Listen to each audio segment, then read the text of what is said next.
Feliz sábado. Estendemos a todos o nosso desejo, os nossos agradecimentos, né?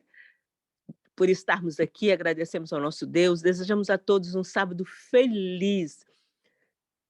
Desejo que você esteja feliz por estar na presença do Senhor do sábado. Neste momento, nós convidamos a todos para juntos fazermos uma oração. Roberto, seja bem-vindo. É um prazer ter você conosco. E vamos dobrar os nossos joelhos e você pode fazer a oração inicial e logo em seguida dar continuidade. Vamos.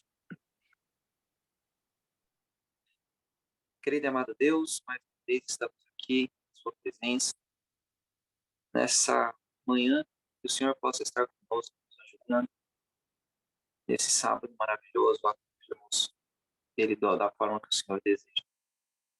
Logo, logo estaremos com mais uma mensagem importante, entendendo um pouco do seu espírito de profecia, do seu modo operante, que o Senhor possa nos ajudar a compreender esse tema, conseguir defender a doutrina, o espírito de profecia da melhor forma possível.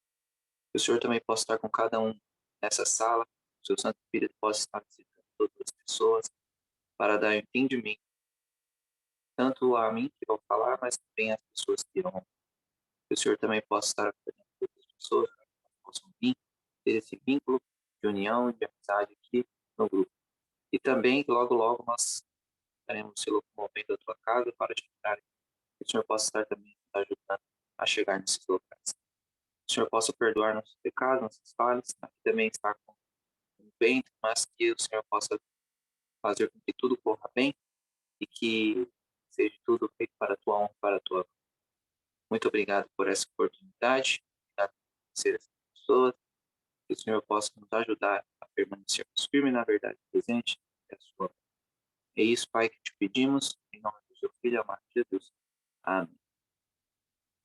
Amém, amém. Glória a Deus. Meu irmão, a voz é sua, mas a mensagem é do Senhor. Amém. Deixa eu colocar aqui.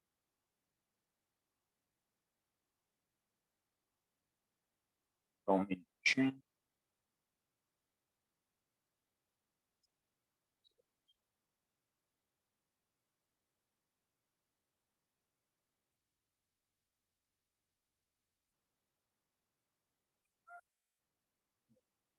Aí vocês só me avisam se vão conseguir.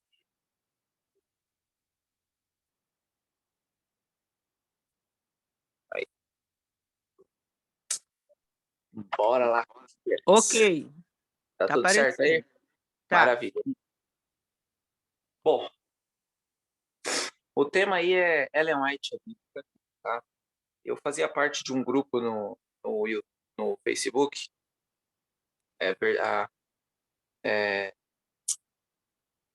Verdade Adventista.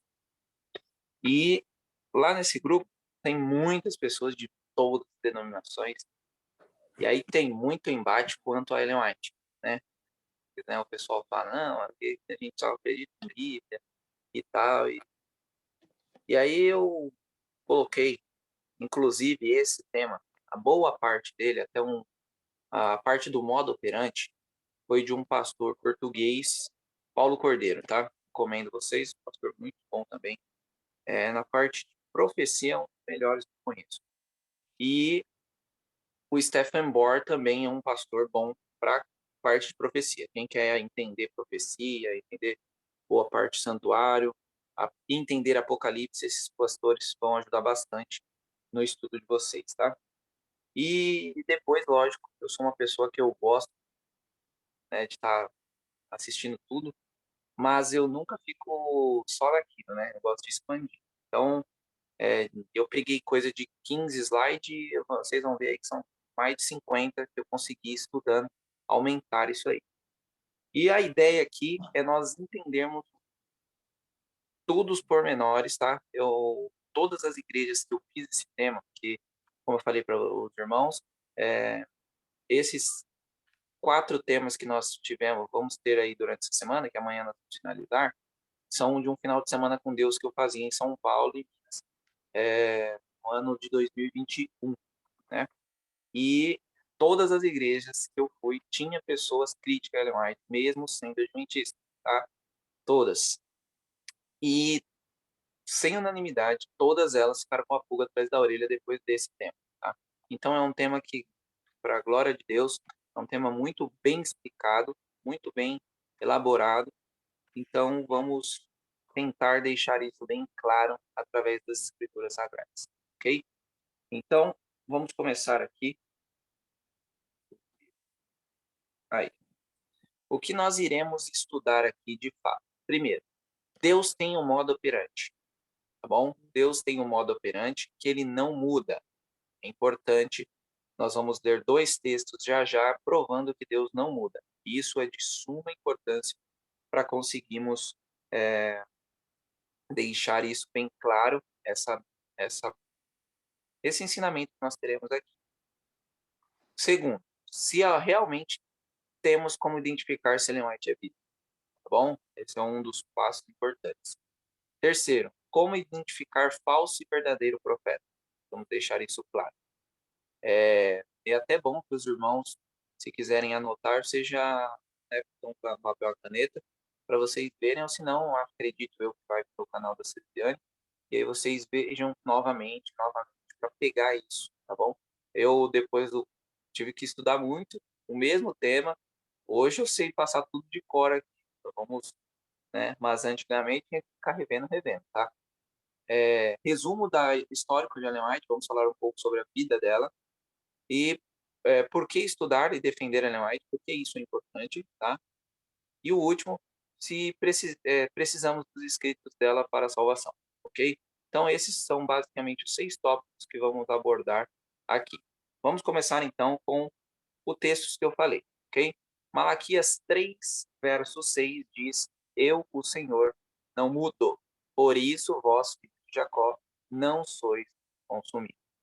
Aí tem pessoas que vão falar: não, mas o Velho Testamento não serve para nada. Ok, do Novo Testamento, Tiago 1:17. Toda boa dádiva, todo dom perfeito vem do alto, e descem do Pai das luzes, em que não há mudança nem sombra de variação. Ok? Então, deixamos bem claro, tá? A Bíblia diz que nós precisamos de 2 ou 3 testemunhas para cravar uma verdade. Não pode ser um texto só. Então, aqui já mostramos 2, Malaquias, e mostramos Tiago, provando a doutrina do Deus não muda. Ok? Vamos lá, então, para o modo operante de Deus. A partir da primícia que Deus não muda, Deus tem um modo operante, e esse modo operante tem que ser igual em todas as ocasiões, ok? Deus não muda, então o modo operante de Deus também não pode mudar, tá bom? Então vamos ver os 5 pontos desse modo operante, e nós temos 2 pontos, na verdade 3 pontos extras, tá bom? Primeiro ponto crucial: Deus concede uma mensagem a um profeta, tá? Eu vou mostrar todas. Nós temos 5 profecias de tempo na Bíblia, 5, e não teremos mais, ok? Essas 5 profecias de tempo vão entrar nesse modo operante, tá bom? A gente vai mostrar tudo. Só gravem aí os 5 passos cruciais, depois eu vou mostrar para vocês na prática, usando a palavra de Deus. Segundo, em conexão com essa mensagem, há um período de tempo. Por isso que 5 mensagens de tempo, tá? Porque tem um tempo profético para se cumprir. Então, Deus vai dar uma mensagem e vai falar: daqui tanto tempo vai acontecer isso, ok? Terceiro, a mensagem dada ao profeta não é uma mensagem presente nos seus dias, ou seja, não vai acontecer no dia do profeta, desse profeta aí que teve essa mensagem. Ele vai morrer, ou nós vamos ver aqui, quem pode até ir para o céu, mas ele não vai ver isso aqui da terra, ok?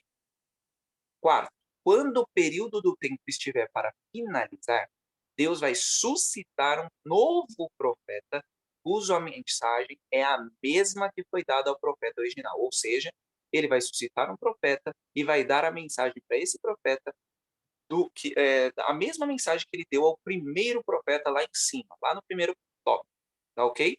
E o quinto passo Este segundo profeta, então, ele vai tornar essa verdade presente nos seus dias. Ou seja, ele vai viver essa mensagem que Deus deu lá no primeiro profeta. Ok? Então, Deus vai chamar um profeta, vai falar que tal tempo isso vai acontecer.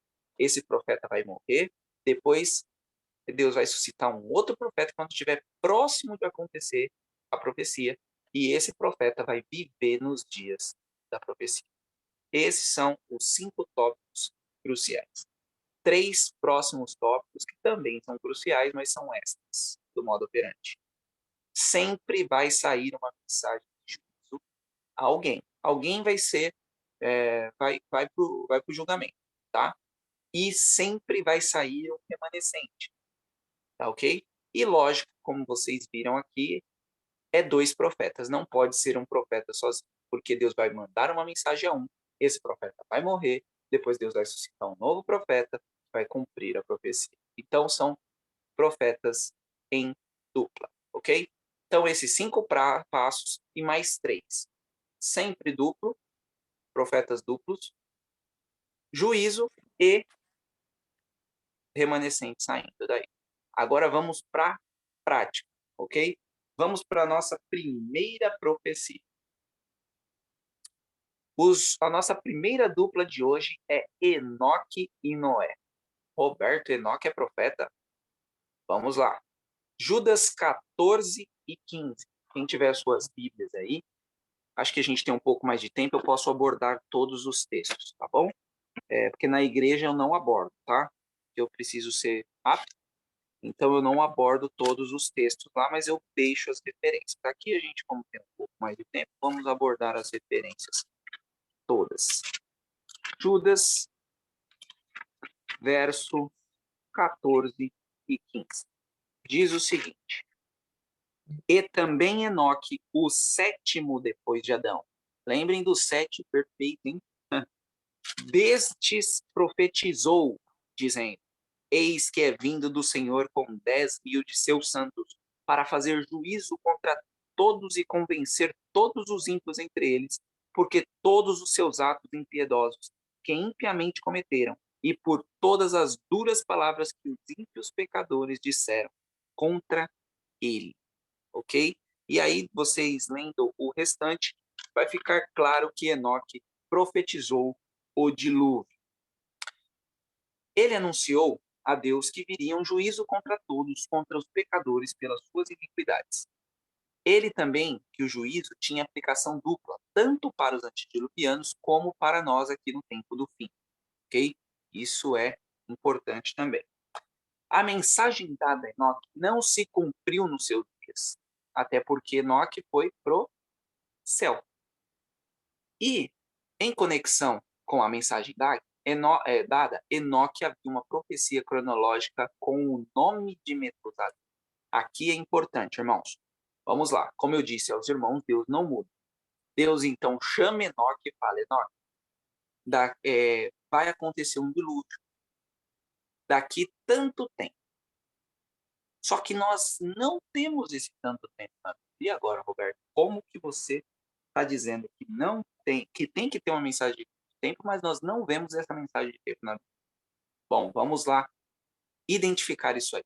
Lembra que eu falei para vocês que hoje eu ia mostrar para vocês que genealogia não era só para encher linguiça na Bíblia? Olha lá que importante. A própria genealogia vai nos ajudar a resolver essa questão. Primeiro, o nome de Metusalém, em hebreu, é composto por 2 palavras, mut e shalash, que é morrer e enviar. Ou seja, o nome dele significaria: quando ele morrer, será enviado. Esse é o significado do nome de Metusalém. Ou seja, olha, alguma coisa vai acontecer quando Metusalém morrer. Metusalém morreu baseado-se na tradição judaica 10 dias antes do início do dilúvio, ou seja, 3 dias antes da porta se fechar. Tá, ok? Isso, com certeza, foi uma misericórdia de Deus aí a Enoque e até o próprio Metusalém, né?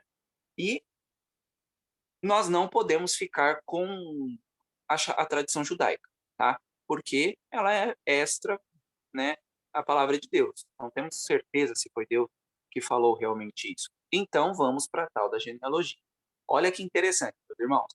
Nós temos aqui os 7 primeiros, né, antes do dilúvio. Os 7 primeiros patriarcas. Vamos lá. Oitavo, Metusalém. Metusalém teve Lameque com 187 anos. Gravem essa data. Depois, Lameque teve Noé com 182. E Noé, antes do dilúvio, viveu 600 anos. Agora vamos fazer uma soma básica aqui para chegarmos à mensagem de tempo que Deus deu. Nós sabemos que o tempo de criação até o dilúvio foi mais ou menos 1656 anos, ok? Contas para confirmar o ano que Metusalém morreu. 187 mais 182 mais 600, que dá 969 anos. Agora me digam, irmãos, quanto tempo viveu Metusalém? Ele foi o que mais viveu na Bíblia. Ele viveu exatos 969 anos. Ou seja, Deus disse a Enoque, olha, você vai vindo aqui 969 anos ao. Quando Enoque teve o seu filho, ele colocou no seu filho a profecia. Ele falou, depois que você morrer, vai vir. É interessante, hein? Ou seja, quando a profecia cronológica se aproximava do fim, Deus suscitou um profeta, porque Enoque assistiu daqui da terra a profecia se cumprir? Não, ele foi transladado, ou seja, não teve como ele ficar. Tanto que, em Verdade sobre os Anjos, eu tenho um capítulo sobre Enoque, que diz que o pessoal ficou procurando Enoque e não achou. E aí eles chegaram à conclusão de que realmente Deus o levou. Então, Enoque não viu nada daqui. Então, Deus suscita Noé, que é a dupla, lembra? Tinha que formar a dupla. E isso está lá em Gênesis 6, 8 e 9. Mas Noé encontrou graça aos olhos do Senhor. Estas são as gerações de Noé. Noé foi um homem justo e perfeito na sua geração. E Noé andava com Deus. Hebreus 11, 7. Pela fé, Noé, tendo sido avisado por Deus a respeito das coisas que ainda não se viam, comoveu-se com temor, preparou uma arca para a salvação da sua casa, pela qual condenou o mundo, ou seja, mensagem de juízo, e tornou-se herdeiro da justiça, que é segundo a fé. Agora vamos lá, para deixar mais claro para os irmãos. Noé falou do mesmo assunto de Enoque. Ele não falou de outra coisa. Noé pregou 120 anos sobre dilúvio, sobre arrependimento de pecado, sobre irmãos, entre na arca.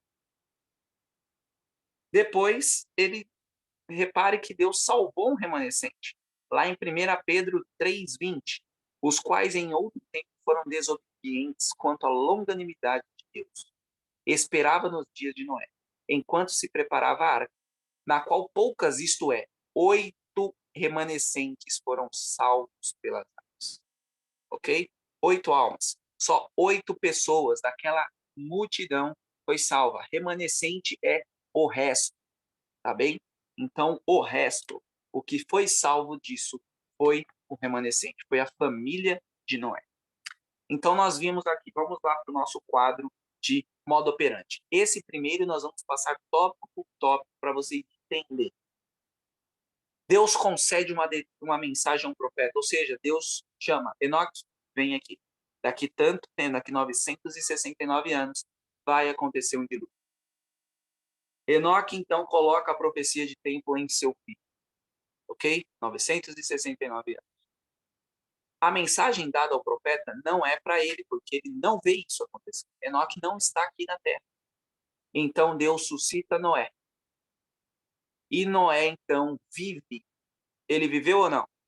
Noé estava presente enquanto as águas do dilúvio caíam nessa terra. Mensagem de juízo para os antediluvianos, remanescente família de Noé. Ok? cravamos aí o modo operante de Deus.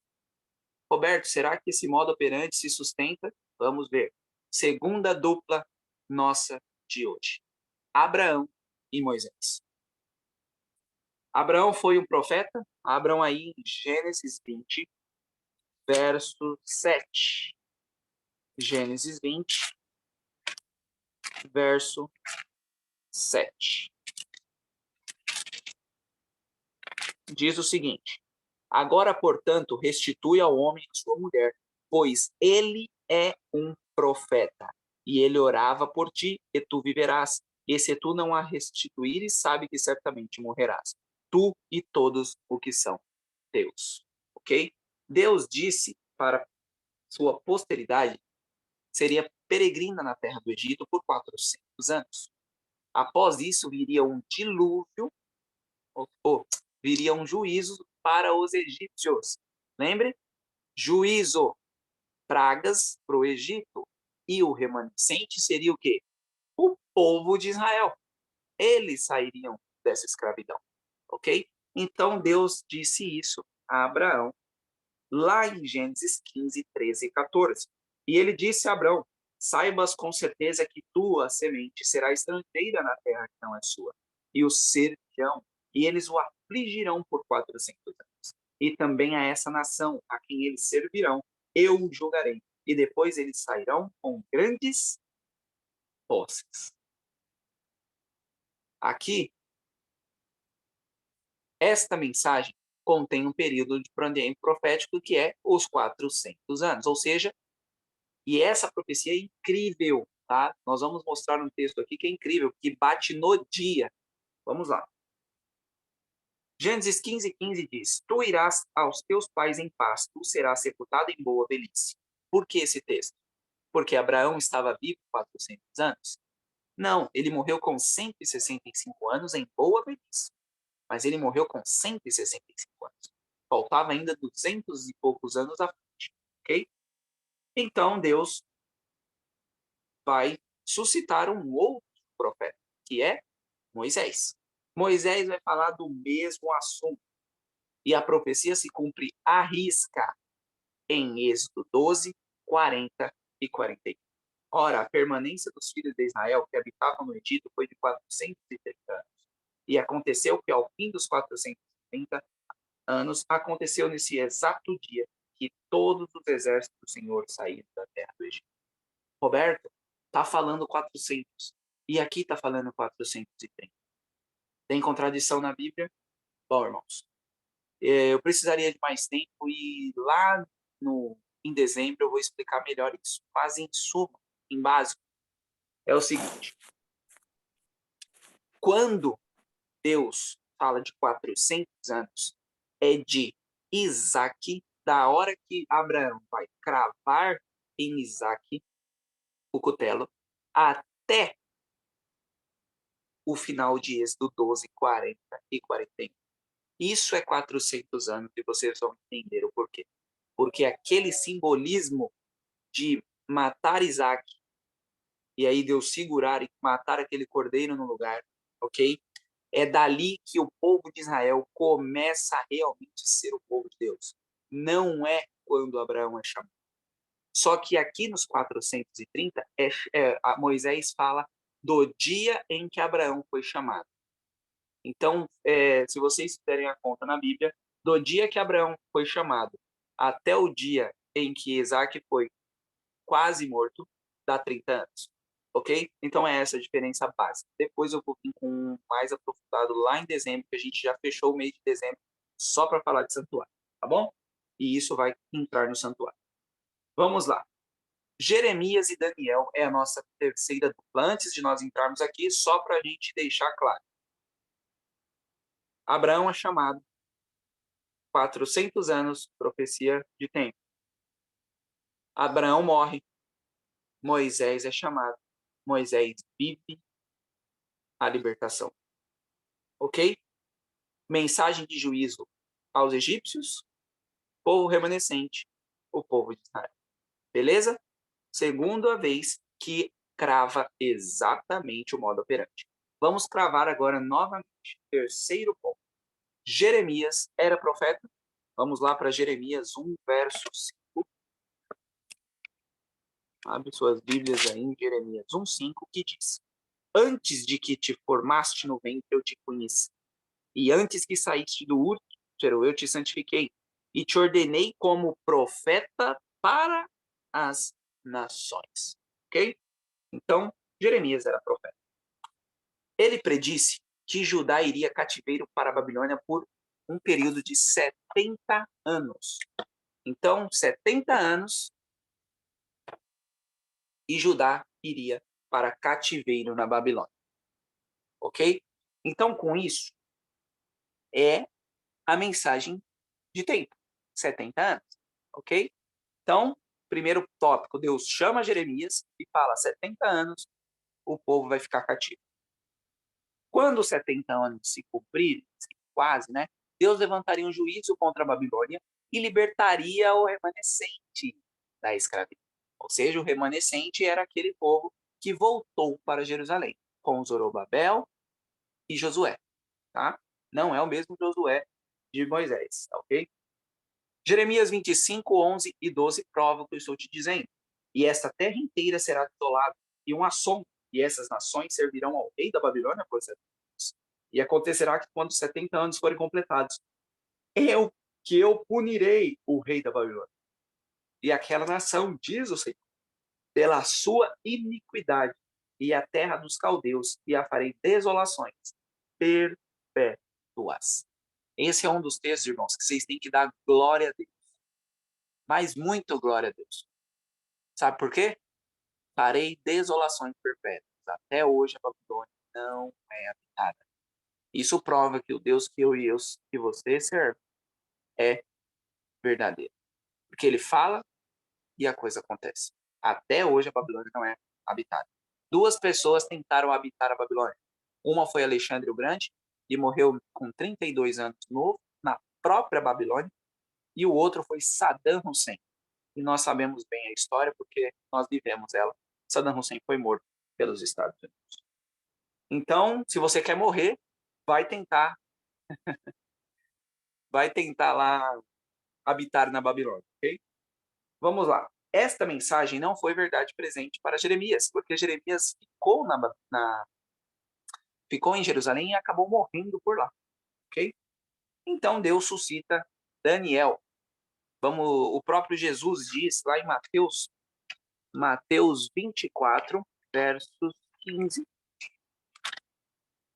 O próprio Jesus falando. Mateus 24, 15.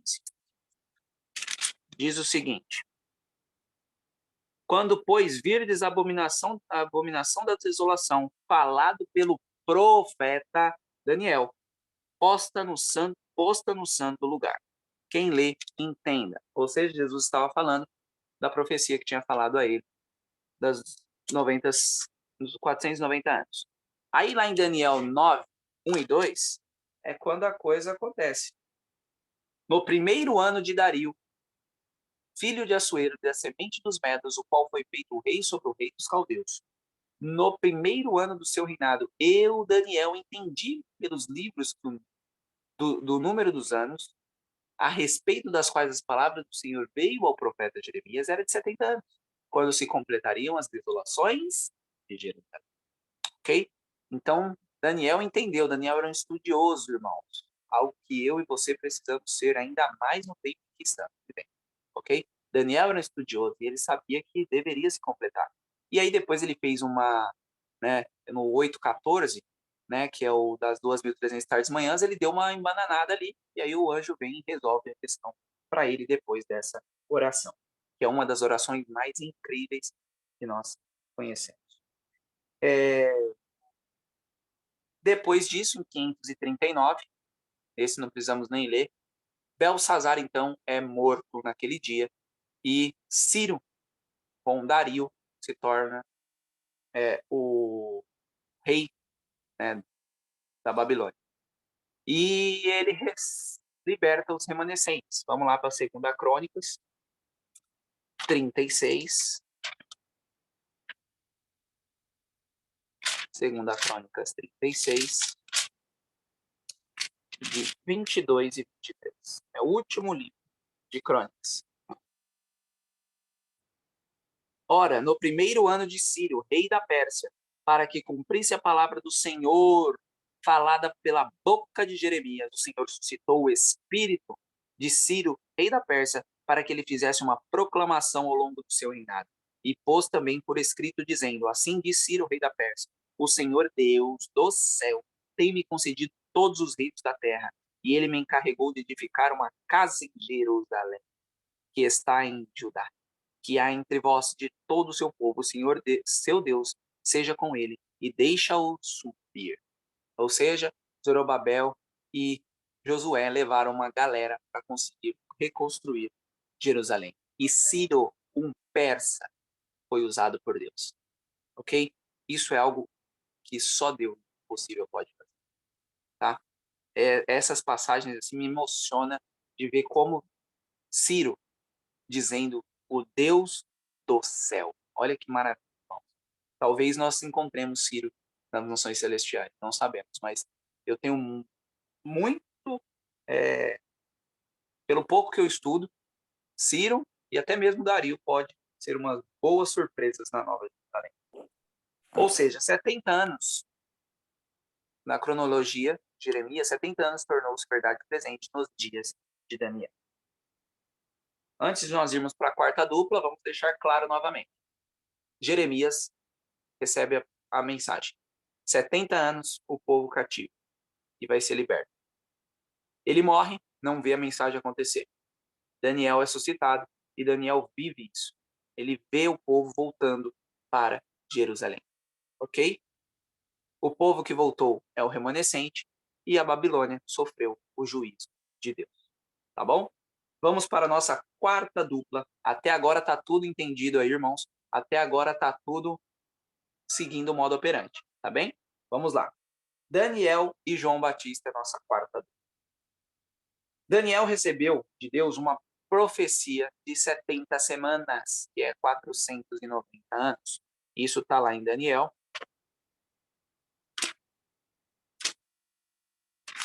Daniel. Maravilhoso o livro de Daniel.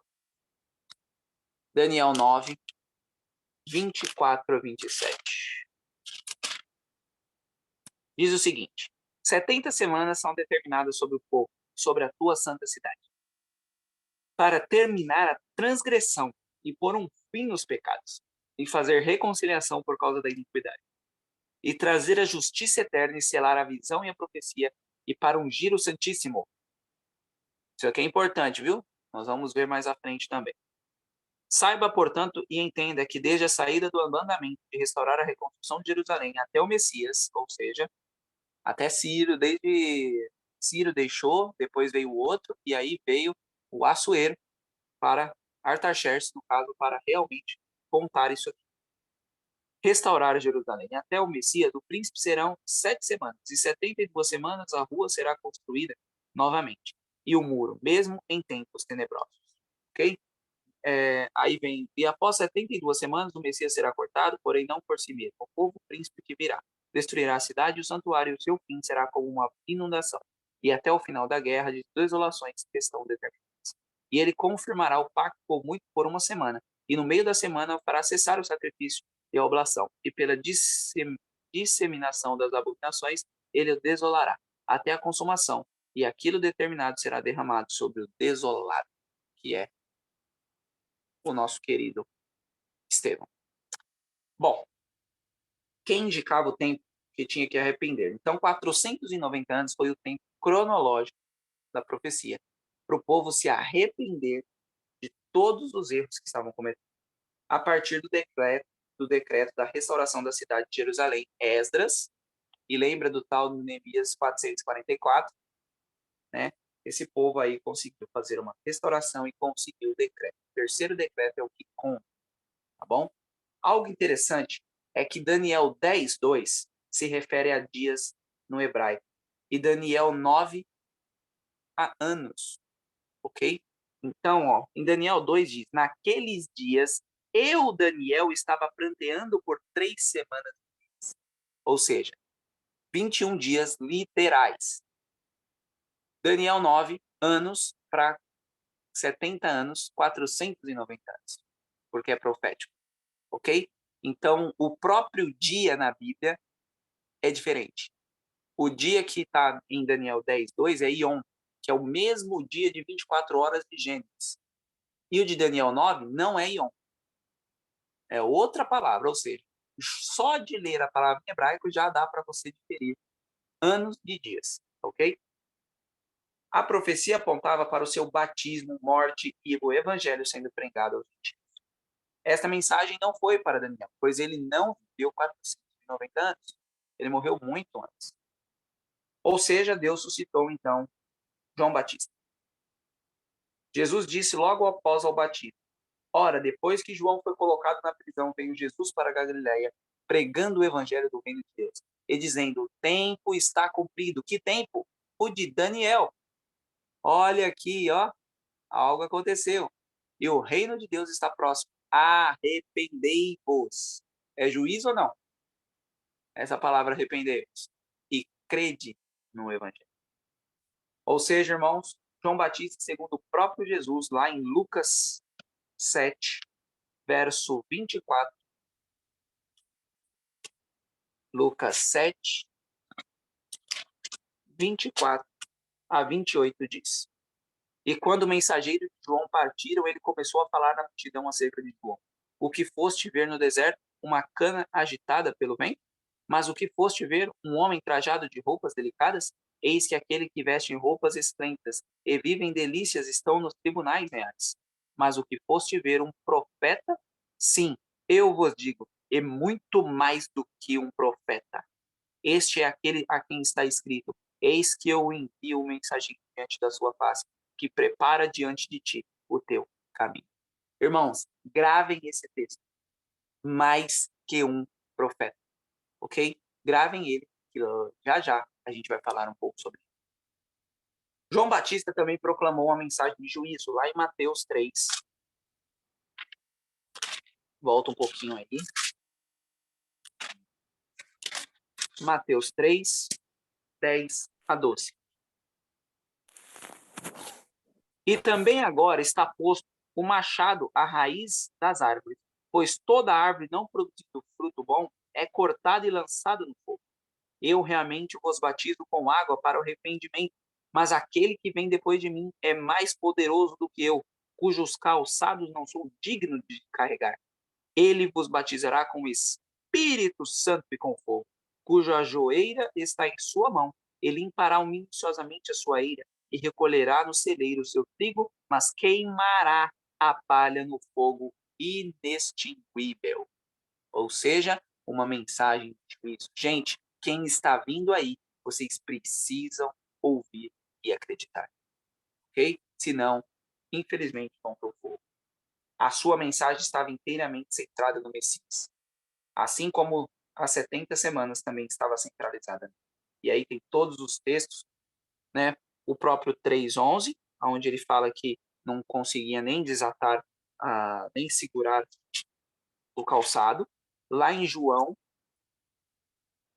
1, 6 a 8, que diz o seguinte: houve um homem enviado por Deus cujo nome era João. Ele veio como testemunha para dar testemunho da luz, para que todos os homens através dele pudessem crer. Ele não era aquela luz, mas foi enviado para dar testemunho da luz. Eu e você somos a mesma coisa. Nós não somos a luz, mas nós damos testemunho da luz que é Cristo. Ele não era luz, mas foi enviado para dar luz ao testemunho da luz. Gravem esse texto. Verso 26 e 27. Do mesmo 1 João diz o seguinte: João lhes respondeu dizendo: eu batizo com água, mas entre vós há quem vós não conheceis. Este é aquele que vem após mim, que antes de mim, cujo calçado eu não sou digno de desatar as correias.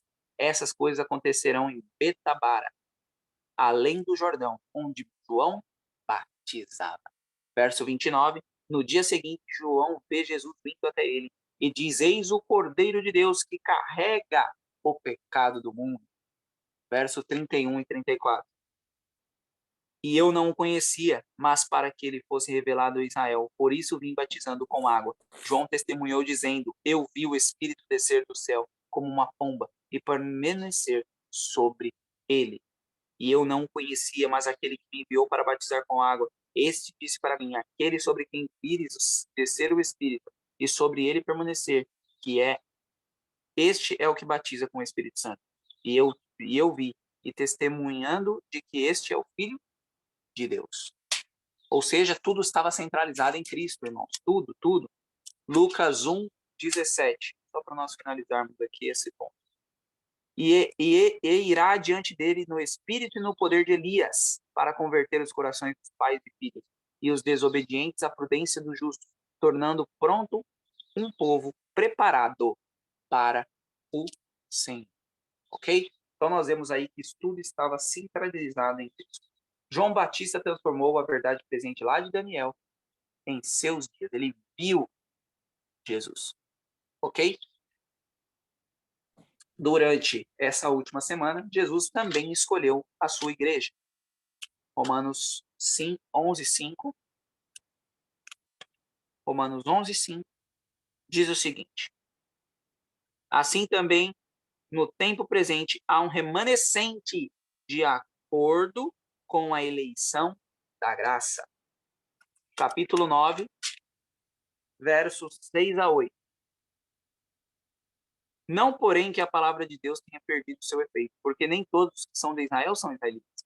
Nem por serem a semente de Abraão são todos filhos, mas em Isaac será chamado a sua semente.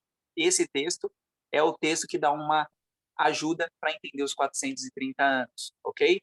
Ó, não é Abraão, é semente de Isaac. Isto é o que são filhos da carne. Esses não são filhos de Deus, mas os filhos da promessa são considerados como semente. Porque esta é a palavra da promessa. Porque este tempo eu virei, e Sara terá um filho. Ok? E lá no verso 2, 28 e 29, capítulo 2, 28 e 29 diz: porque não é judeu o que é exteriormente, nem é esta circuncisão que é exteriormente na carne, mas é judeu o que é no interior. E a circuncisão é a do coração, pelo espírito e não pela letra, cujo louvor não é de homens, mas de Deus. Ou seja, Deus deixou uma igreja cristã, um núcleo, tá? E isso está bem categorizado em Atos 1 e 2. Vamos lá. Antes de nós adentrarmos aqui na última profecia de tempo, nós vimos 4 profecias. Enoque e Noé, Abraão e Moisés, Jeremias e Daniel, Daniel e João Batista. 4 profecias. Na de Daniel e João Batista, Daniel é chamado, disse que é 490 anos. Daniel morre antes disso acontecer. João Batista é levantado. João Batista vê Jesus. Ele cumpre a profecia dos 490 anos. Ele vê a centralização em Cristo. Sai um povo remanescente, a igreja cristã, e o juízo é, infelizmente, o povo de Israel, que não aceitou Jesus. Ok? Veio um juízo sobre essas pessoas. Incrível. Vamos para o último ponto aqui. Daniel e alguém. Alguém precisa ou não, irmão? Quem tiver com precisa ou não ter alguém aí? Até agora, por tudo que a gente está vendo, precisa ou não ter um profeta nesses pontos de interrogação? Tudo que a gente viu até agora. A gente viu um profeta sozinho até agora? Nós não vimos um profeta sozinho até agora. Então, é preciso. Daniel também recebeu uma profecia de 2.300 tardes. E até 2.300 tardes e manhãs, e o santuário será purificado. Esse texto nós temos que saber de cor. Essa profecia anunciava o início de um juízo, que nós entendemos ser em 1844, contando com o decreto de Artaxerxes. Este evento é simbolizado pelo dia da expiação lá em Levíticos 16. Leiam Levíticos 16, é importante. Tá? Faz todo o panorama com a nossa profecia. Por que nós estamos aqui? Daniel 7, de 9 a 14, é o juízo prescrito. 7, de 9 a 14. E observei até que os tronos foram postos e o ancião de dias se sentou, cujo veste em brancas como a neve, e o cabelo como a cabeça como pura lã. O seu trono era como chama ardente, as suas rodas como fogo abrasador. Um corredor flamejante fluía e surgia diante dele. Milhares e milhares ministravam a ele. E 10.000 vezes diante dele. O julgamento estava pronto e os livros foram abertos. Julgamento é juízo ou não? E então contemplei por causa da voz das grandes palavras do chifre e palavra. Contemplei até que o animal foi morto e o seu corpo destruído e dado à chama ardente. E quando os restantes dos animais, o seu domínio foi retirado, ainda assim as suas vidas foram prolongadas por uma estação de tempo. Eu vi nas visões noturnas, eis que uma semelhante ao Filho do Homem veio como nuvem do céu, e veio até o ancião de dias e trouxe-no diante dele. E foi-lhe dado domínio e glória e um reino, para que todo o povo, nação e língua servisse. O seu domínio e o domínio eterno, o qual não passará, e o seu reino, o que não será destruído. Esse é justamente os selos, tá? É quando Jesus vai receber os selos da mão de Deus, ok? É a entronização. Aqui Daniel está falando sobre o que João fala em Daniel, em Apocalipse 4, 5 e 6, ok? Então vamos lá. A profecia, obviamente, não era um tempo de Daniel, pois ninguém viveu 2.300 tardes, né? Nunca ninguém viveu 2.300 anos, tá? Aí tem alguns textos aí. Deixa eu ver o tempo aqui. Tenho que correr, irmãos. Daniel, no final dos 2.300 tardes de manhã, que se iniciou em 457 e terminou em 1844, levando tudo em conta que eu falei para vocês, Deus precisa suscitar um profeta. Lembrando que esse profeta teria que explicar a profecia dos 2.300 tardes de manhã. Ele não podia falar de qualquer coisa. Todos os profetas que nós estamos vendo até agora falou sobre profecia do profeta anterior. Como vimos em todos os casos, o profeta teria que ter uma mensagem de juízo. Levantou ou não o profeta? E por que, então, é Ellen G. White? Vamos lá. Em 1844, em dezembro, ela tinha 17 anos, quando ela teve a sua primeira visão. Ellen White falou exatamente de Daniel 8,14, explicando o versículo, que foi cumprido em 22 de outubro de 1844. Este versículo foi cumprido quando Cristo passou para o Santo para o Santíssimo.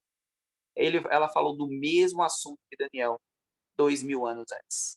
E ela nunca teve contato com Daniel. A sua mensagem também serviu de guia para a igreja remanescente, as que guardam os mandamentos de Deus e têm o testemunho de Jesus. Apocalipse 12, verso 17. Por que Ellen White não falou de outro assunto? Simples. Ela estava seguindo o modo operante de Deus. Se nós vimos até agora que o modo operante de Deus não muda, ele seguiu 4 vezes o modo operante. Ele vai mudar no 5º, irmão. Não é interessante que surgiram vários profetas? Satanás ficou muito irado que Deus ia suscitar um profeta. Os Mormons tiveram Joseph Smith. A Testemunha de Jeová, Charles T. Russell. A Cientologia Cristã, Mary Beck Eddy. O Espiritismo, as Irmãs Fox. Também tivemos o Pentecostalismo com Margaret MacDonald. O evolucionismo, e um dos piores, Charles Darwin.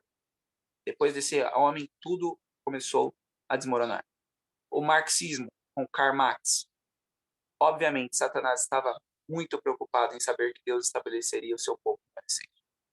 E suscitou vários profetas para deixar isso mais difícil.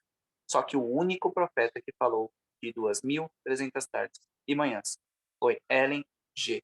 White. Ok? E ela não foi a primeira. Deus chamou 2 profetas anteriores. Um era negro, e se vocês acham que tem racismo hoje, experimente viver na época de Ellen White. Ok? E ele não quis. Deus até deu umas profecias para ele, mas ele não quis ser profeta, como Ellen White foi, porque ele sofreria muito. E o outro, ele simplesmente aceitou a mensagem, mas depois voltou atrás. Inclusive, tem uma história que conta que esse homem viu Ellen White tendo essa primeira visão. Ele passou na rua num momento e ele saiu gritando: essa é de Deus. Porque ele lembrou que Deus fez ele esquecer da mensagem. E depois, quando ele viu Ellen White falando, ele lembrou da mensagem que Deus tinha passado a ele. Ou seja, ela era a pior pessoa no mundo para ser profeta. Não tinha escolaridade, tinha acabado de sofrer um acidente que, acabado assim que eu digo, 10 anos antes, ela tinha sofrido um acidente que quase a matou e era mulher, o que na época era algo, ninguém dava ouvido para mulher na época, tá? Foi poucos anos agora que começou-se a mulher ter como votar, como fazer muitas coisas. E em países até hoje, a mulher não tem voz para nada, inclusive no país oriente, ok? Os orientais. Então, a Ellen White sofreu um acidente que quase a matou com uma pedra no rosto, tá? Ela estava correndo, uma menina, porque os pais de Ellen White não eram adventistas, mas eram pais que serviam a Deus.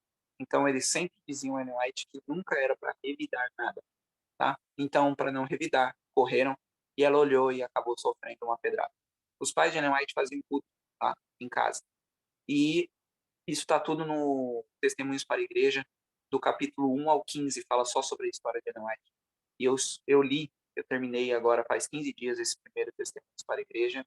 E, irmãos, que livro. Eu fiquei com muita. Eu falei, Senhor, como uma mulher sofreu tanto. Eu não sofri a unha do pé do que Ellen White sofreu. Tá? Leiam os 14, os 15 primeiros capítulos. A mulher sofreu demais. Era metodista, mas após ouvir Miller, a sua família aceitou a mensagem e foram expulsos da igreja. 17 anos quando ela teve a sua primeira visão em dezembro de 1844. Ela era a menor, tá? Exatamente o que Deus queria. Ela sempre trabalhava com os que parecem fracos, ok? Então, se você se acha fraco, você acha que você é uma pessoa que não sabe fazer, não tem dom, é você que Deus está querendo, ok? Ellen White escreveu 49 livros. É a escritora mais traduzida do mundo. Uma adventista do sétimo dia. É a pessoa mais traduzida no mundo. Tá? Seus compilados chegam a 150 livros em inglês, cerca de 90 para nós. Tá? Ellen White. Segunda Crônicas 2:20 diz: Ouve-me ajudar, e vós, habitantes de Jerusalém, crede no Senhor vosso Deus, assim sereis estabelecidos. Crede nos seus profetas e prosperareis. Como identificar um profeta verdadeiro? Temos 5 pontos. Primeiro, o profeta tem que confessar que Jesus vem em carne. Eu vou dar uma adiantada aqui, tá, irmão? Segundo, pelos seus frutos o conhecereis. O profeta tem que ensinar e praticar a Bíblia. Terceiro, o profeta em visão perde toda a sua força e não respira. Quarto, o profeta tem que profetizar e acontecer. Isso é o óbvio. Mas temos que tomar cuidado com a condicionalidade. Às vezes tem um se lá. Omitem esse se para dizer que Ellen White é falsa, tá? Então, é importante isso. Quinto, o profeta é aquele que guia o povo em tempos de crise. É para isso que Ellen White foi suscitado, irmão. Não foi só para ser profeta. Um profeta tem que guiar o povo, todas as vezes. Deus nunca teve, em toda a história bíblica, um povo sem profeta. Ok? Sempre esse povo teve um profeta. Não seria diferente com os adventistas do sétimo dia. Agora vamos ver se Ellen White cumpre. Primeiro, falar que Deus veio em carne. Aos olhos do mundo não possuía beleza para o que eu desejasse, e não obstante era o encarnado Deus. A luz do céu na terra, sua glória estava encoberta, sua grandeza e majestade ocultas, para que pudessem atrair a Ciro os tentados e sofredores. Isso está em Desejado das Nações, 11, parágrafo 5º. E esse é um dos textos, tem muitos, tá? Mais de 1000 textos que ela mostra falando de Jesus. Segundo, tem que falar que a Bíblia é tudo. A Bíblia e a Bíblia tão só deve ser nosso credo, o único lado de união. Todos os que se submetem a essa santa palavra estarão em harmonia entre si. Defrontemos toda oposição com o mestre fez, o mestre dizendo: está escrito, ergamos o estandarte na qual está escrito. A Bíblia é nossa regra de fé e disciplina.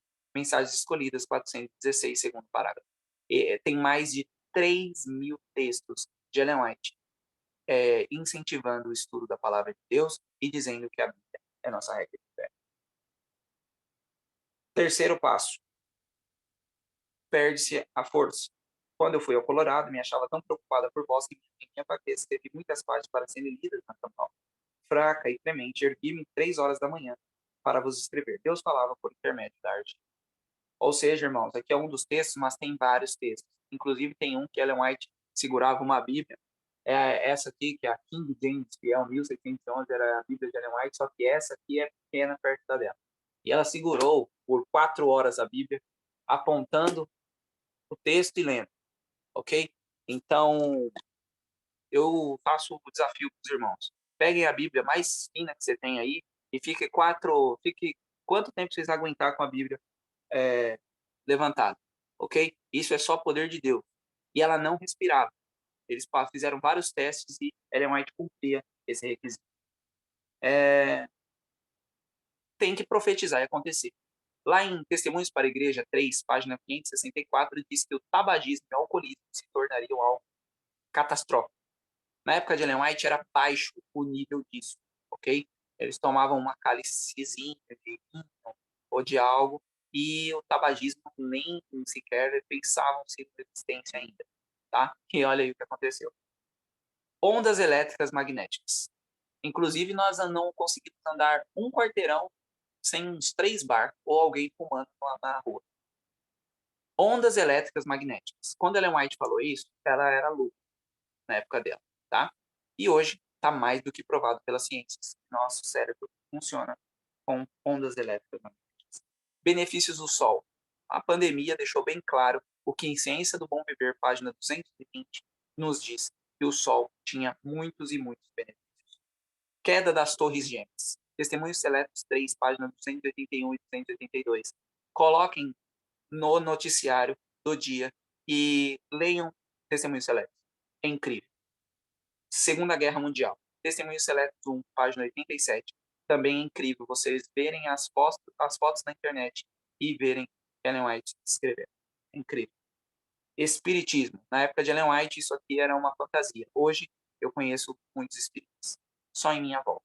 Ok? Eu não tenho dúvida que vocês também. Espiritismo cresceu demais. Guerra Civil Americana, um grande movimento adventista.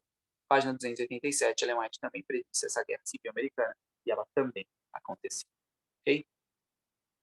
Apocalipse 12, verso 17 diz: O dragão irou-se com a mulher e foi fazer guerra ao remanescente da sua semente, os que guardam os mandamentos de Deus e têm o testemunho de Jesus Cristo. Apocalipse 19, 10. Adora a Deus porque o testemunho de Jesus é o espírito de profecia. Luz menor que leva a luz maior. Eu tinha falado para a irmã ter colocado um hino do Inário Novo, que é o hino 280. Depois vocês deem uma lida lá. Não sou muito adepto a esse Inário Novo, porque eles mudaram muito a melodia. Mas tem esse texto, e o pior de tudo é que esse além da melodia não estar bem com o que eu acredito, também a letra está errada, tá? Por quê? Vamos lá. E apareceu uma grande maravilha no céu. Uma mulher, que simboliza a igreja, vestida com o sol, que é Jesus, com a lua, que é profetas, debaixo de seus pés, e sobre a sua cabeça uma coroa de 12 estrelas. O que eu quero dizer com isso? Ellen White é luz menor? É luz menor. Mas a Bíblia também é luz menor. Não fiquem chocados com isso. Tá? Por que a Bíblia é luz menor? Porque nenhum profeta que escreveu a Bíblia tem luz própria. Ok? Nenhum profeta. Todos receberam a mensagem do Espírito Santo. Ou seja, de Jesus. Jesus é o sol. Por que profeta é a lua? A lua tem luz própria? A lua não tem luz própria. A lua está refletindo a luz do sol. Ok? Então é isso que o povo tem que entender. O espírito de profecia que nós muitas vezes erramos ao falar, por quê? Nós colocamos como espírito de profecia sendo Ellen White, e não é. Moisés é espírito de profecia, Abraão é espírito de profecia, Daniel é espírito de profecia, todos os profetas da Bíblia são espírito de profecia. E eles não falam de si. Tá entendendo? Então, dizer que luz menor que leva a luz maior, ok, desde que a Bíblia esteja inclusa nessa luz menor também. E o hino fala que o espírito de profecia é a luz menor que leva a luz maior, a Bíblia. E aí tá errado, ok? O correto é o espírito de profecia como um todo leva à luz maior, que é Jesus. Tá bem? Então é só para deixar bem claro aqui esse texto. O próprio Apocalipse 12:1 prova o que eu estou dizendo aos irmãos. Trabalho de Ellen White. O que vocês acham? De profeta, mais que de um profeta, muito mais que de um profeta, menos que de um profeta, não é de profeta. Vamos ver? Mensagens Colinas, volume 1. Por que não tenho eu reivindicado ser profetisa? Porque nesses dias muitos que ousadamente pretendem ser profetas são opróbrio à causa de Cristo. E porque meu trabalho inclui muito mais do que a palavra profeta significa. Lembra que eu falei para vocês gravarem João Batista falando? Jesus dizendo sobre ele? O que Jesus diz? João diz, João, o evangelista, que ele era muito mais do que um profeta. E Ellen White segue a mesma linha de João Batista. Como insultamos a Deus? Testemunhos para a Igreja, volume 5. Não obstante, quando lhes enviou testemunho de advertência e reprovação, muitos de vocês declararam ser simplesmente a opinião da irmã White. Tem, assim, insultado o Espírito de Deus. Ou seja, irmãos, dizer que é só um conselho de Ellen White, vocês estão insultando o Espírito Santo. Como era na época dos profetas? Aqui eu vou... É o mais prático. E a reprovação que eles enviou Paulo foi escrita sob a mesma inspiração do Espírito de Deus, como qualquer das epístolas. Mas quando a reprovação chegou, alguns não se sentiram atingidos, assumiram a posição de que Deus não falara através de Paulo, porque ele lhes havia transmitido meramente uma opinião humana e que seu julgamento tinha tanto mérito quanto o de Paulo. Olha aí, Paulo está na Bíblia e passou pelo mesmo que Ellen White. Está ouvindo? Paulo quase foi morto, apedrejado, e era profeta bíblico, está na Bíblia. Jeremias foi jogado num poço, é profeta, era bíblico. Vocês estão entendendo, irmãos? Profeta nunca foi bem visto e nunca será, porque ele vai mexer justamente com o que eu e você precisamos deixar para subir a nova Jerusalém, ok? Então não é uma praxe somente de Ellen White. Todos os profetas bíblicos também sofreram muito. Um outro ponto que vocês podem pensar aí, Paulo só tinha o Velho Testamento na época que ele escreveu o Novo. Vocês acham que foi fácil? Peguem o livro de Hebreus, vocês vão ver muitas referências do Antigo Testamento. Por quê? Porque era o que eles acreditavam. Então Paulo pegava um verso do Velho e explicava no Novo. Pegava, é a mesma coisa que Ellen White. Ela não está na Bíblia, mas ela está explicando o que... Agora, a diferença é que ela tem o Novo e o Velho. Antes, Paulo só tinha o Velho. Como se rebelar contra o Senhor? Muitos, toda vez que tem muitos nos escritos de Ellen White, é porque a coisa é ruim. Tá? Muitos de nosso povo se afastaram dos velhos marcos e seguiram seus próprios entendimentos. Se solaparem a confiança do povo de Deus nos testemunhos que ele vos enviou, estarão se rebelando contra o Senhor tão certamente como Coré, Datã e Abirá. Ok? 100% inspirado, que é uma das coisas que mais ouvimos. Não escrevo nenhum artigo. Quando ela diz artigo, é tirando os livros, até mesmo na revista, era Deus que mandava. Expressando meramente minhas próprias ideias.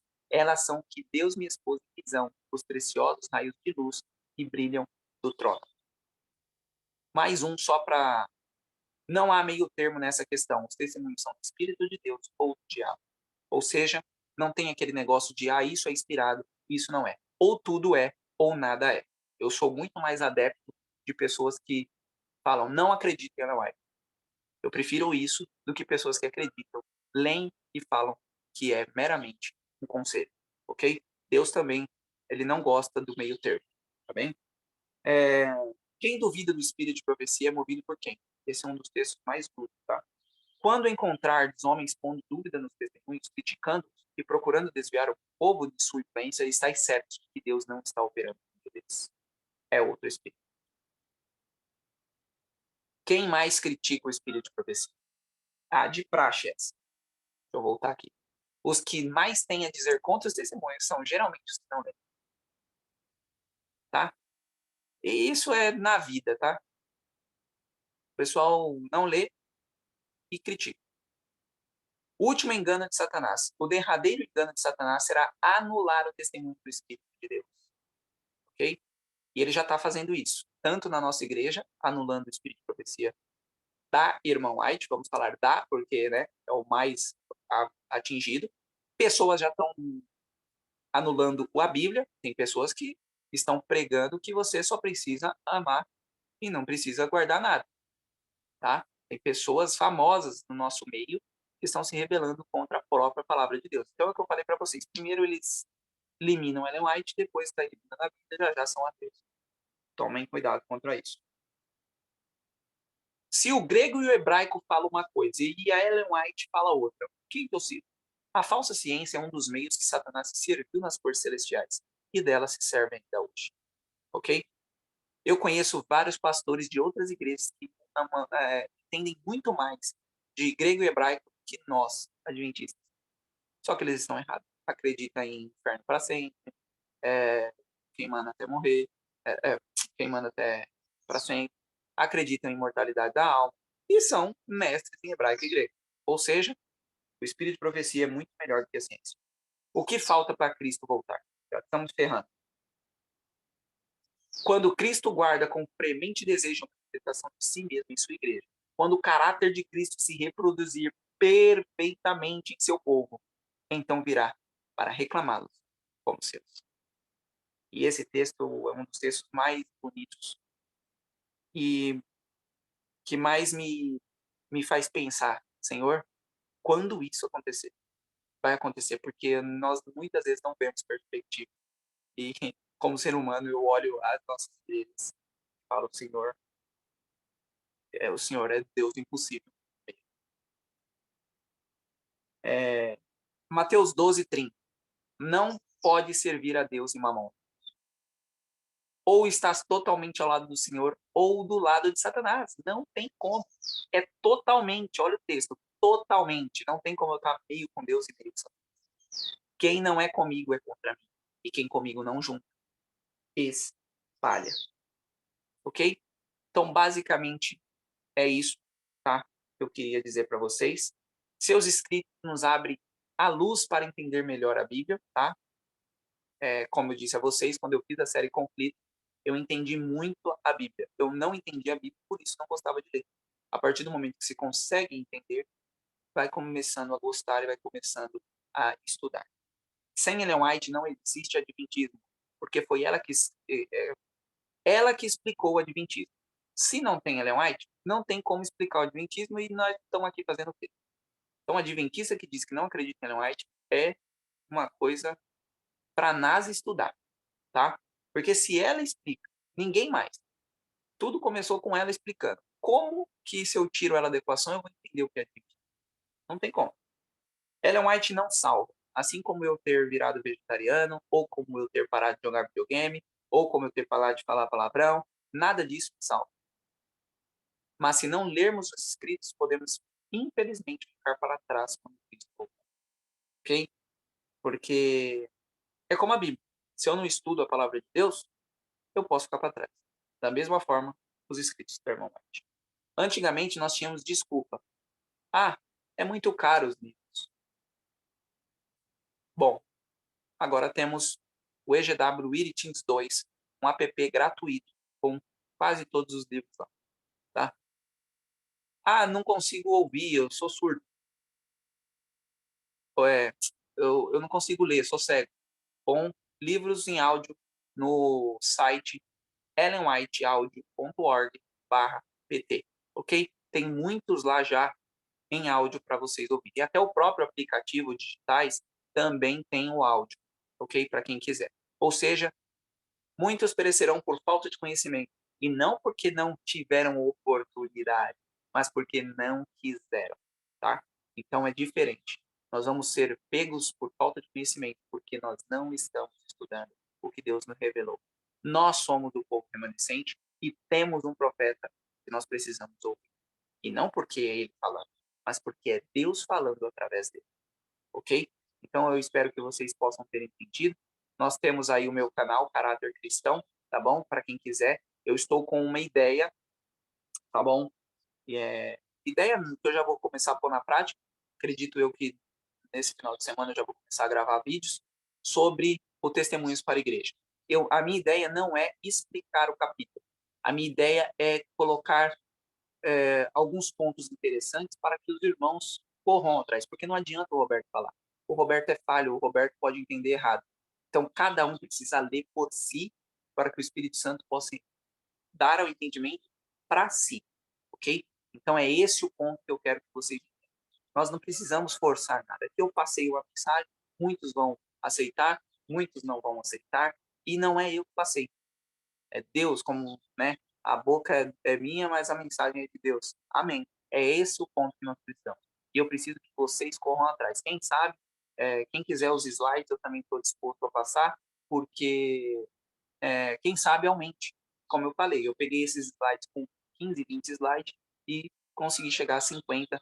E quem sabe alguém pegue e chega a 80, 100 e assim por diante. Ok? O que nós precisamos é estar prosseguindo na escala da santificação. E Ellen White é uma boa ferramenta que Deus nos deu para conseguir isso. Ok? Nós vamos entender muito essas coisas quando nós falarmos de santuário lá em dezembro. Tá bom? Nós vamos usar muito Ellen White, porque Ellen White e santuário são as únicas coisas que são distintas de todas as outras denominações. Só nós, adventistas, no sétimo dia, acreditamos em Ellen White e, na, e, no, na, e no santuário. Então, eles dois vão se complementar muito e nós vamos aprender bastante lá em dezembro. Desculpe aí o pouco ter passado aí do horário. Eu pensei que ia dar tempo de ler todos os versos, mas acredito que ficou bem claro. Que Deus possa abençoar vocês e vamos para a casa do Senhor já já para adorá-lo em verdade também. Que Deus abençoe vocês, irmãos. Muito obrigado pela disposição de estarem aqui para aprender um pouco mais de Deus. Amém. Amém. Glória a Deus. Deus seja louvado. Eu confesso que eu preciso ouvir, estudar, né? Pegar o material. Nós vamos precisar pegar o material e estudar para que nós fiquemos, para que a gente tenha uma verdadeira compreensão. Orar e estudar o material, porque nós precisamos defender a nossa fé. Que o Senhor nos ajude. Eu já venho há alguns anos atrás desse estudo. E Deus me concedeu a graça, eu não estou aqui todos os dias, e Deus me concedeu a graça de estar aqui no sábado e poder pegar o estudo. Eu gostaria de todos que você pudesse passar os slides para nós, e depois nós vamos, assim que o programa está sendo gravado, né, a nossa sugestão é que cada um pegue e, em oração, estude o material. Que o Senhor nos abençoe. Nós vamos fazer a oração final, devido ao nosso horário, né? Estamos agradecidos a Deus. Vamos fazer a oração final para irmos para a igreja. Agora, irmãos, se tem alguém, as pessoas que querem os slides, pode colocar aí que a gente conversa com o Roberto. Roberto, você passa para a Heloísa, né? Sim. E ela passa para nós. Eu mandei aí no chat, só não sei se dá para vocês abrirem aí. Mas se não der, eu passo para a Heloísa. Ah, ok. Tá. Já colocou aqui no chat? Eu mandei aí no chat, só não sei como é o processo aí como que é o processo de clicar e pegar, mas qualquer coisa eu vou mandar para a Heloísa também, ok? Por favor, porque eu não estou conseguindo. Ok. Pois vamos fazer então a oração final? Você faz uma oração, eu faço a outra, e a terceira é louvor, né?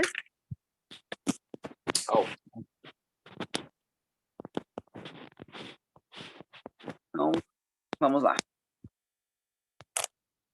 Querido e amado Deus, mais uma vez estamos aqui para agradecer essa mensagem que o Senhor nos passou. Nós precisamos realmente defender as nossas doutrinas, as nossas crenças, porque o inimigo ele vai bater muito nessas terras. Ele já está, infelizmente, conseguindo muitas pessoas para o anti-trinitarianismo, muitas pessoas não querendo acreditar na profeta que o Senhor nos deu. Então, várias das nossas doutrinas estão sendo sacudidas e nós, como verdadeiros cristãos, precisamos conseguir defender. E muito obrigado por essa ferramenta, por essa mensagem. Que nós possamos estudar, ir mais a fundo para compreendermos e passar às outras pessoas, pois o fim está próximo. Nós precisamos estar focados em estarmos salvando pessoas e vindicando o seu caráter. Muito obrigado por essa bênção de estarmos aqui vivos nesse dia para aprender um pouco mais sobre ti. Que o Senhor possa estar conosco. Já já estaremos nos encaminhando à casa de oração, à sua casa, para adorar e bendizer o seu santo nome. Que o Senhor possa estar nos levando para lá com segurança, para fazermos o melhor para ti. Que o Senhor também possa estar com todas as pessoas enfermas, com as pessoas das nossas famílias que infelizmente estão longe dos seus caminhos. Que o Senhor possa estar visitando essas pessoas através do seu Santo Espírito e fazendo elas entender que sem ti nada vale a pena nesse mundo. Que o Senhor possa perdoar nossos pecados, nos fazer melhores do que ontem. Que o Senhor possa nos fazer estar nos ajudando nessa escalada de santificação que temos, para que nós possamos chegar no Santíssimo.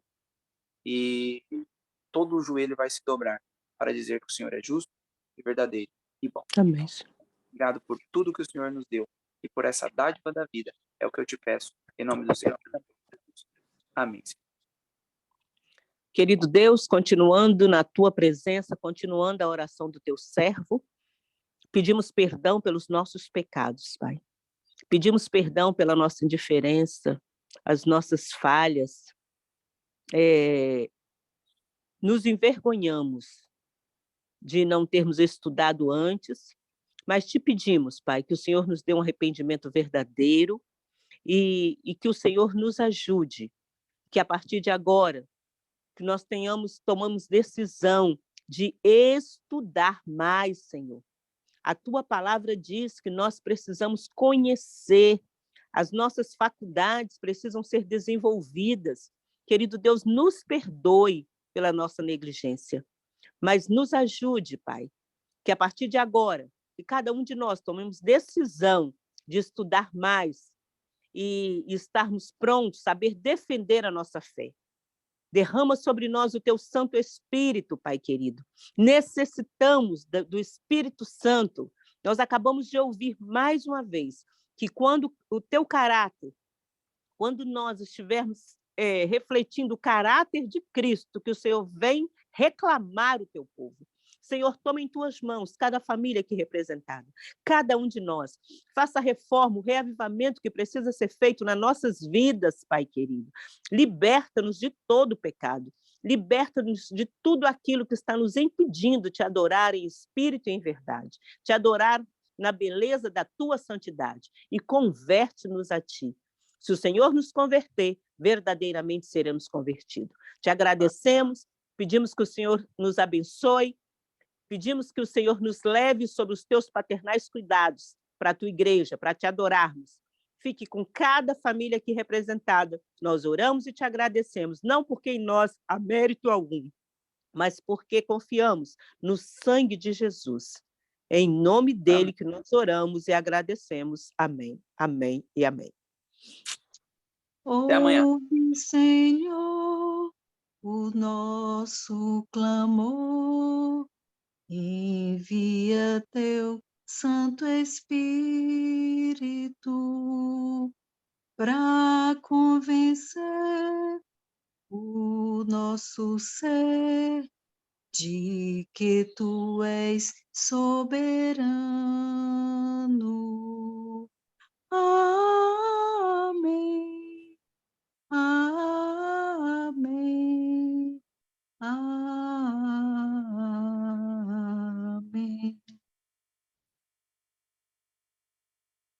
Amém, amém. Glória a Deus. Meus queridos, um sábado feliz a todos. Agradecemos a Deus pela mensagem que ele nos enviou. Agradecemos o mensageiro. Pedimos uma bênção especial sobre a sua família, Roberto, sobre você. Agradecemos muito obrigada, Jeane, pelo louvor. Que o Senhor te abençoe. Pedimos uma bênção especial sobre cada família aqui representada. Que o Senhor te abençoe e te guarde. Uma bênção também sobre as pessoas que vão ouvir essa mensagem. Que o Senhor te abençoe e te guarde. Um sábado feliz na presença de Deus. Amém. E até amanhã, se Deus quiser. Até amanhã. Amanhã tem mais. Amém. Amém. Tchau, tchau.